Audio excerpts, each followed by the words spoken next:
Dis-moi, est-ce que vous êtes en fréquentation avec un non-croyant? Tu es en affaire avec un? N'est-ce pas être sous un joug étranger? Non. Je sais que c'est contraire à la pensée populaire, mais Paul n'est pas en train de parler des non-croyants dans le sens justement de monsieur et madame tout le monde. C'est pas eux les fils de Bélial, le peuple impur qu'on doit se séparer. Ne faites pas confiance. Allez lire pour vous-même 2 Corinthiens, chapitre 6, et même commencer les premiers versets du chapitre 7. Lisez 2 Corinthiens au complet. Vous allez voir que Paul s'adresse pour des faux enseignants, des hommes qu'il appelle des super-apôtres, des hommes qui ont voulu détacher l'Église de Paul pour les attacher à eux et leur enseignement.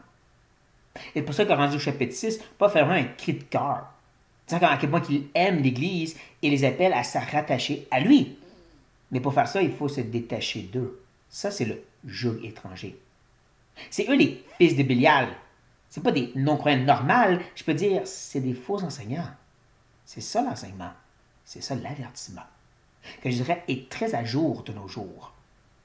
Parce que nous avons tellement d'hommes et femmes de Dieu qui prêchent n'importe quoi. Et on les supporte. Et on participe à leur ministère. On pourvoit à leur bien. On achète leurs livres. On va à leurs conférences. On encourage d'autres chrétiens à les écouter aussi. On fait que les attacher à ce joug étranger. Participer à quelque chose qui est impur et pas de Dieu, parce que c'est des faux enseignants. Et c'est dangereux. L'avertissement de Paul, ça n'a pas rapport avec qui tu sors, avec qui tu sors ou quelle fréquentation que tu fais, hein, même si ça, c'est très important. Non, l'appel est plus sérieuse. C'est l'enseignant à qui tu t'attaches.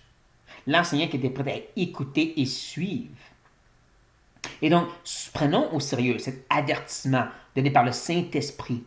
Prenons au sérieux ce commandement qu'il nous a donné entre nos mains pour reconnaître ceux qui ne sont pas de Dieu avec un bon discernement, pour se détacher d'eux et encourager les autres frères et sœurs autour de nous de faire la même chose. Ayons le courage de dire, ça, c'est un fils ou une fille de Bélial. Sépare-toi de cette personne.